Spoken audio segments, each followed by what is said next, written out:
Bab 1509. Ada semacam pemahaman tersembunyi di antara Carlos dan Tracy. Tidak perlu mengatakan apapun atau mengajukan pertanyaan. Mereka sudah memahami arti satu sama lain. Setelah menutup telepon, Carlos menoleh pada tiga bocah yang sedang sedih. Kemudian menatap Daniel yang sedang kesakitan dan tidak buru-buru mendekat. Paman galak. Paman tidak manis lagi. Paman. Benci. Benci. Benci. Benci. Aku tidak menyukai paman lagi. Aku akan memberitahu bibi. Paman menindas kami. Aku akan memberitahu papi. Aku akan memberitahu mami. Ketiga bocah mengeluh kepada Daniel dan mereka mulai menangis sambil mengumpat. Daniel memejamkan mata, menarik napas dalam-dalam dan berkata dengan lembut, "Oke, aku yang salah. Tadi aku seharusnya tidak meneriaki kalian. Aku hanya tidak suka kalian merangkak di pundakku dan menarik rambutku. Dulu kita juga seperti ini." Tapi paman tidak marah, malah sangat senang. Mereka satu persatu cemberut dan menyalahkannya dengan marah. "Dulu, paman akan membungkuk dan membiarkan kami duduk di pundakmu. Juga bilang takut kami jatuh. Jadi paman yang menggendong kami naik. Kami menggenggam rambut, telinga, dan kerahmu. Paman tidak marah." Winnie menatap Daniel dengan berlinang air mata. "Hari ini meneriaki kami dan bilang akan memukul pantat kami. Papiku yang begitu galak pun tidak segalak ini." "Benar. Papiku yang jahat tidak pernah memukul kami." Bitty mengepalkan tinjunya yang kecil dan berkata dengan marah, "Sudah untung kami masih meminta papi dan mami untuk menyelamatkanmu. Dasar bajingan, bajingan." Sudut mulut Daniel berkedut beberapa kali. Tapi dia ragu-ragu. Ekspresinya sangat menderita kesakitan. "Papi. Kali ini papi yang salah." Charles akhirnya tidak bisa menahan diri dan berkata dengan lemah, "Papi dulu menyukai mereka bertiga. Tidak peduli seberapa berisik atau nakal mereka. Papi tidak akan marah. Tapi hari ini kenapa?" "Iya, papi." Carlos menatap papi yang ada di depannya dengan dalam. "Kalau tadi bukan aku yang menghentikan, papi pasti sudah memukul pantat mereka. Mereka adalah anak paman dan paman tidak pernah main tangan. Jika papi benar-benar memukul mereka, paman mungkin akan datang dan mengambil nyawamu." Daniel memejamkan mata erat-erat, seolah-olah dia dengan terpaksa mengendalikan emosinya. Dia meraih bagian depan pakaiannya dengan kedua tangan dan berkata pada dirinya sendiri di dalam hatinya, "Tahan, harus tahan, harus tahan. Papi, ada apa denganmu?" Charles menatap wajah papinya yang kesakitan dan merasa sangat tertekan. Papi tidak pernah memukul anak-anak sebelumnya. Apa karena papi merasa tidak nyaman akhir-akhir ini, hingga mudah marah? Mungkin begitu. Ekspresi Daniel sedikit rileks dan menatap Charles. Papi sedang sakit. Emosi semakin sulit dikendalikan. "Jangan khawatir papi." Charles mengulurkan tangan kecilnya dan memeluk Daniel dengan erat. "Mami sedang berusaha mencari cara menemukan dokter untuk menyembuhkanmu. Papi pasti akan membaik." Mendengar kalimat ini, kewaspadaan dan permusuhan di mata Carlos terguncang. Kemudian dia berpikir keras. Dia tiba-tiba teringat bahwa orang yang sakit sepertinya memang benar bisa sedikit di luar kendali. Papi punya gejala amnesia sebelumnya. Setelah kebakaran kali ini, kondisinya mungkin memburuk. Bahkan jika dia melupakan interaksinya yang dulu dengan anak kecil, itu juga normal. Termasuk ketidaksukaannya pada Charles. Mungkin juga oleh karena penyakitnya. Mungkin, papi benar-benar hanya sakit dan lelah. Jadi seperti ini. "Terima kasih Charles." Daniel menepuk punggung Charles dan meminta maaf dengan lembut. "Maaf, otak papi semakin buruk akhir-akhir ini. Sering bertindak tidak normal. Kalian pasti kecewakan. Papi akan sembuh. Setelah sembuh, papi bisa bermain dengan kalian." Bab 1510. "Papi." Suara Charles tercekat. "Itu semua karena Charles terlalu nakal dan membuatmu khawatir. Kelak Charles akan patuh dan menjaga adik dengan baik. Papi harus sembuh. Pasti akan membaik." Mendengar kata-kata ini, tatapan Daniel sedikit berubah. Ketiga bocah juga merasa sedikit bersalah. Menundukkan kepala dan meminta maaf. "Paman, maaf. Paman sakit dan terluka. Kami seharusnya tidak bermain denganmu." "Iya, kami yang salah. Kelak tidak akan seperti ini lagi. Kami akan bermain kuda lagi setelah paman sembuh." "Paman." Jangan marah. Kami tidak akan mengadu pada Bibi. Aku juga tidak akan meminta papi untuk bermain tinju lagi. Ketiga bocah semuanya meminta maaf. Sedangkan Carlos yang menyaksikannya merasa agak rumit. Hehehe, Daniel tersenyum. Mengulurkan tangan dan mengusap kepala kecil mereka bertiga. Ingin mengatakan sesuatu. Tapi dia sepertinya tidak tahu harus berkata apa.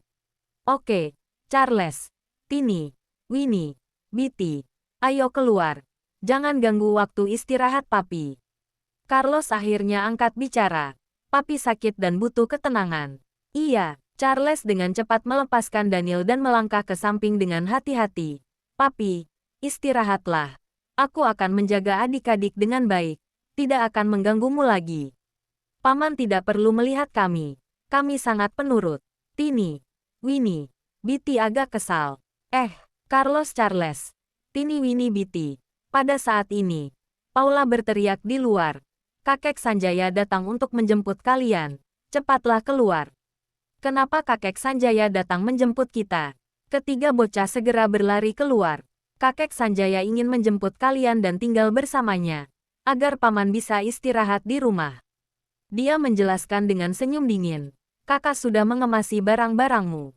Ayo, kita makan camilan, lalu berangkat. Apakah Carlos juga pergi? Pergi. Charles dan aku akan pergi. Carlos menjawab, lalu berkata kepada Daniel, Papi, kami akan tinggal bersama kakek Sanjaya beberapa hari. Papi bisa beristirahat di rumah. Oke, kalian bersenang-senanglah. Daniel benar-benar mendapatkan apa yang diinginkannya dan kegembiraannya hendak meluap. Papi, jangan khawatir. Kami akan kembali setelah beberapa hari lagi. Charles dengan enggan mengucapkan selamat tinggal padanya. Kalian bisa bermain beberapa hari lebih lama lagi.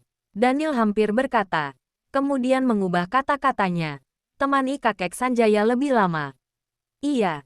Sampai jumpa papi. Sampai jumpa. Sampai jumpa. Paman. Sampai jumpa. Beberapa anak melambaikan tangan kepada Daniel.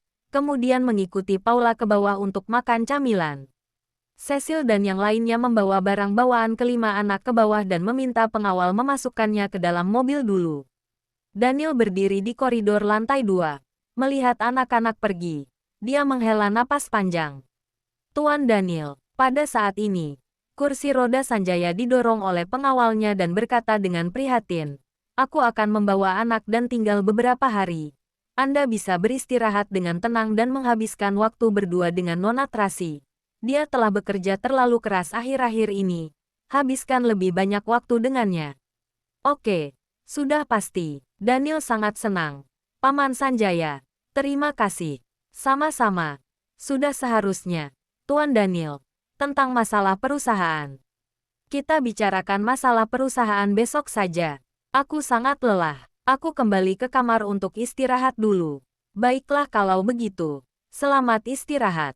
Sanjaya merasa dia tampaknya dengan sengaja menghindari dirinya dan hatinya merasa sedikit aneh.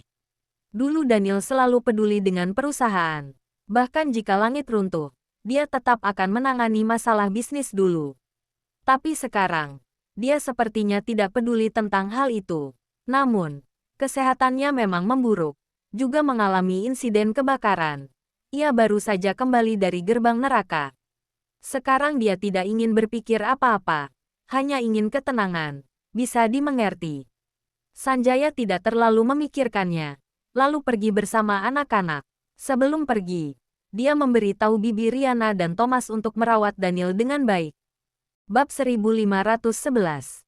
Di lantai 2, Daniel berdiri di dekat jendela setinggi dari lantai ke langit-langit dan melihat Kiki.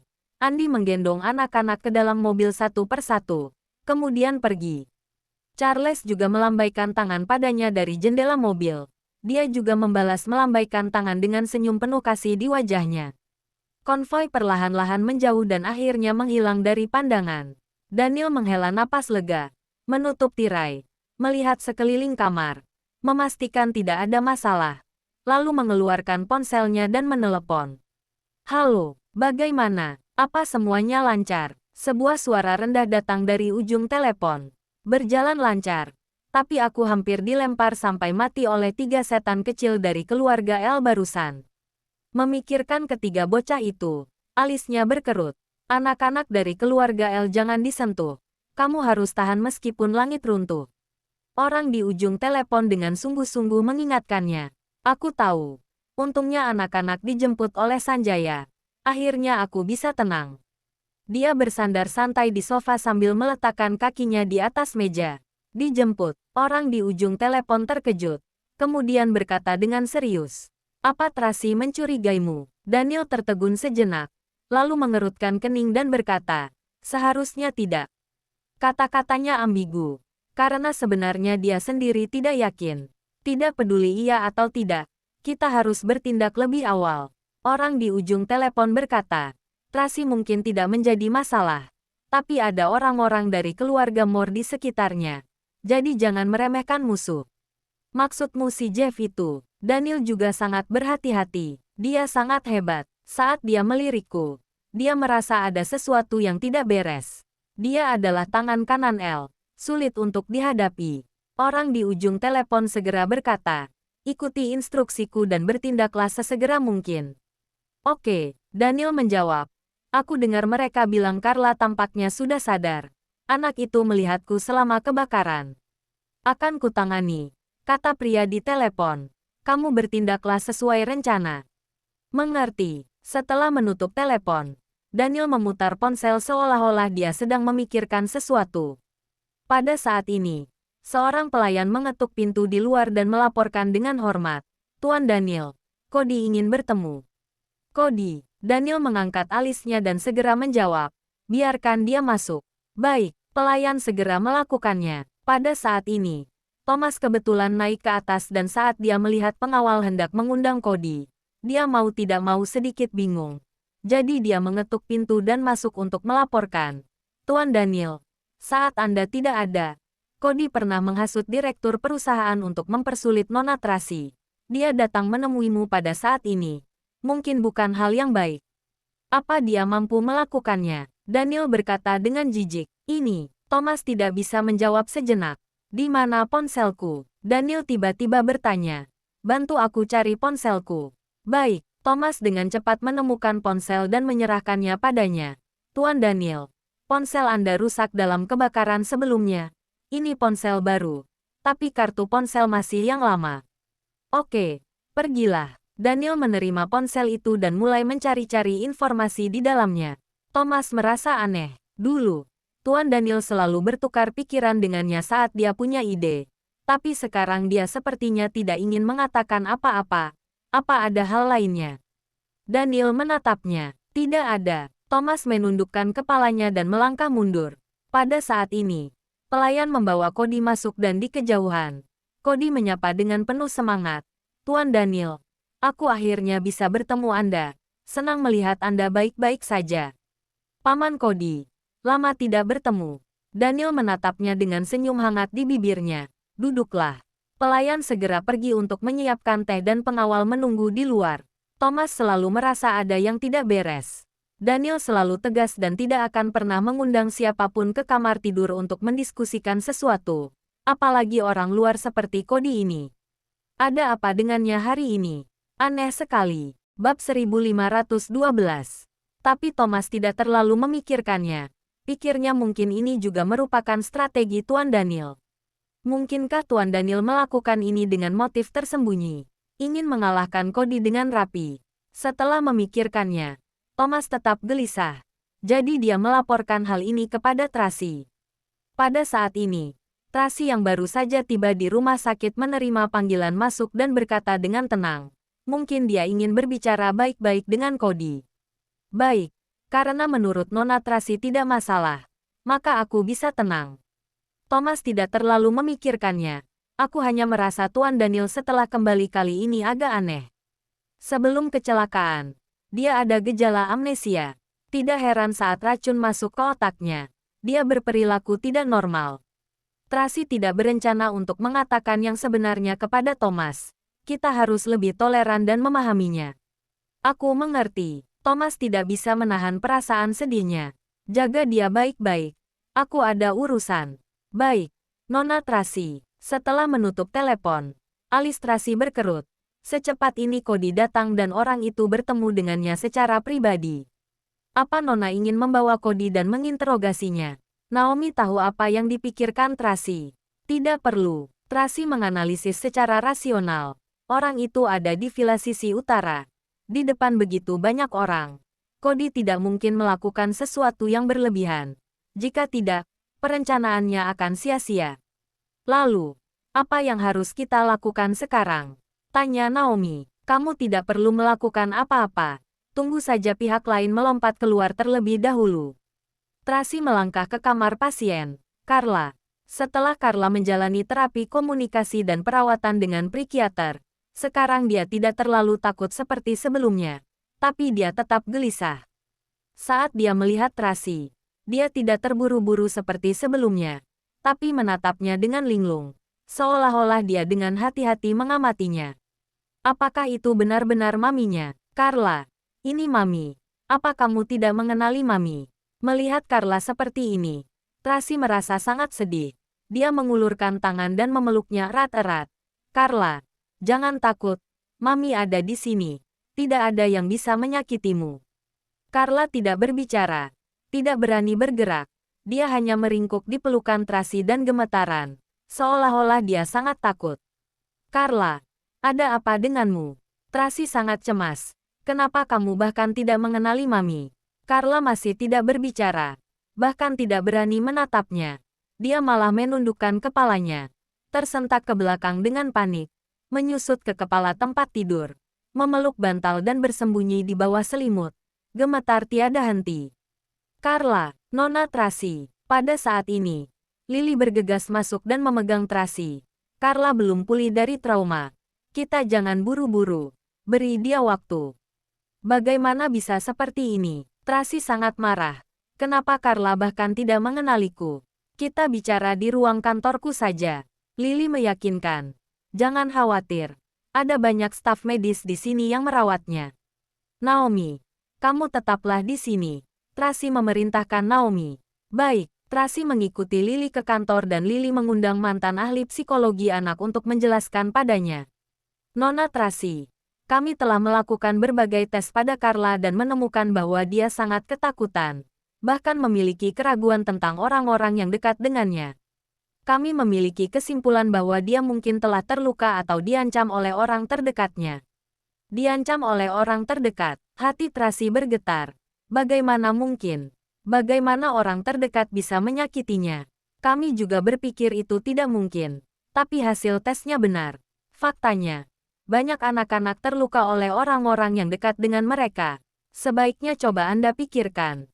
Nona Tracy, apakah ada orang yang mencurigakan? Mendengar kata-kata ini, Tracy memiliki tebakan yang berani di dalam hatinya. Mungkinkah pada malam kebakaran, orang yang terlihat persis seperti Daniel menakuti Carla? Bab 1513. Jika memang ada orang yang persis seperti Daniel, maka semua kesimpulannya valid. Hanya saja tidak ada yang bisa 100% yakin sekarang. Apakah benar-benar ada orang seperti itu? Lagi pula, dari lubuk hati mereka, semua orang berharap Daniel bisa bertahan. Situasi anak agak rumit. Jika Anda ingin menyembuhkannya sesegera mungkin, disarankan untuk mulai dari akar masalahnya. Saran dokter. Akar masalah. Tracy mengerutkan kening dan berpikir keras. Nona Tracy. Nona Tracy. Lily memanggilnya beberapa kali. Tracy baru kembali sadar. Iya, situasi Carla lebih rumit. Jika tidak bisa menemukan akar masalahnya, kita hanya bisa melakukan perawatan psikologis secara perlahan, yang mungkin akan memakan waktu lebih lama, kata Lily lembut. Aku mengerti. Tracy mengangguk. Aku akan menemani Carla. Kalian kembalilah bekerja. Tracy pergi menemani Carla sebentar, juga pergi menemui Ryan, kemudian pergi dengan cemas. Sekarang anak-anak sudah tenang dan rumah sakit sudah ada perlindungan yang kuat. Hal pertama yang harus dilakukan sekarang adalah memverifikasi apakah orang itu adalah Daniel yang asli. Jika tidak, orang itu akan mengekspos wajah aslinya sesegera mungkin dan membunuhnya sebelum rencananya terlaksana. Jika demikian, maka cara menanganinya akan sama sekali berbeda. Saat sedang berpikir, Winnie tiba-tiba menelepon dan berkata bahwa opini publik dengan cepat bergejolak lagi. Dikabarkan bahwa Tracy membunuh suaminya dan Daniel secara tak terduga selamat. Tapi Tracy sekarang memenjarakan Daniel di rumah dalam upaya untuk mendapatkan kekuasaan. Saat Dewan Direksi mendengar desas-desus itu, orang-orang panik dan menuntut agar mereka bisa bertemu dengan Presdir Daniel. Sebelum Tracy bisa menjawab, panggilan telepon lain sudah masuk. Kali ini dari Direktur Tony. Jadi dia segera memotong. Direktur Tony. Tracy, apa Winnie meneleponmu? Situasinya serius. Situasi yang sebelumnya sudah stabil, sekarang menjadi kacau kembali. Para direktur memanggilku pagi-pagi dan menuntut agar bertemu dengan Presdir Daniel. Bagaimana kalau kita mengambil tindakan? Direktur Tony berkata dengan cemas. Kali ini situasinya sangat serius. Kak Sanjaya dan aku tidak bisa menahannya. Aku khawatir akan sulit juga bagimu untuk menahannya. Aku pikir Anda sebaiknya kembali dan berdiskusi dengan Presdir Daniel. Memintanya untuk maju dan mengatakan sesuatu. Aku mengerti. Tracy mengerutkan kening. Situasi saat ini memang rumit. Jika Daniel yang ada di hadapannya ini tidak sejalan dengannya, maka masalahnya akan semakin besar. Tracy, aku tahu Presdir Daniel tidak dalam keadaan sehat. Tapi kali ini situasinya khusus. Bagaimanapun juga, kita harus memintanya untuk keluar dan mengucapkan sepatah kata saja sudah cukup. Direktur Tony mengingatkan lagi. Oke, sekarang aku akan pulang dan berdiskusi dengannya. Nanti akan kutelepon lagi. Oke, aku tunggu kabarmu. Setelah menutup telepon, Tracy memerintahkan, kita pulang. Baik, mobil melaju ke villa sisi utara. Naomi menatap Tracy dengan cemas. Nona Tracy, apa yang harus kita lakukan sekarang? Dia tahu betapa rumit situasinya. Para direktur menunggu Presdir Daniel muncul. Tapi Presdir Daniel di rumah. Kemungkinan besar palsu. Jika wajah aslinya terungkap sekarang, akan ada lebih banyak rumor di luar. Pada saat itu, opini publik pasti akan mengatakan bahwa dia gagal membunuh Daniel untuk mengambil properti keluarga Wallens dan sekarang mengutus Presdir Daniel palsu. Selain itu, khawatir akan ada lebih banyak komentar yang mengerikan. Namun, jika tidak mengekspos wajah asli orang ini, maka mereka akan jatuh ke dalam perangkap pihak lain. Intinya, situasi saat ini adalah situasi dilema. Sebelumnya aku berpikir, jika orang itu palsu, mungkin dia akan ketahuan oleh kita dalam waktu 24 jam. Bagaimana pihak lain memiliki kepercayaan diri untuk bertarung denganku dalam situasi separah ini? Tracy mengerutkan kening dan berkata dengan ekspresi yang rumit. Aku baru mengerti sekarang. Pihak lain tidak takut jika orang itu terekspos. Karena dia tahu bahwa bahkan jika terekspos, orang-orang di luar sana mungkin tidak akan mempercayainya dan aku akan jatuh ke dalam jurang yang lebih dalam pusaran opini publik. Jangan lupa like, komen, and subscribe ya. Terima kasih. Tunggu terus kelanjutannya.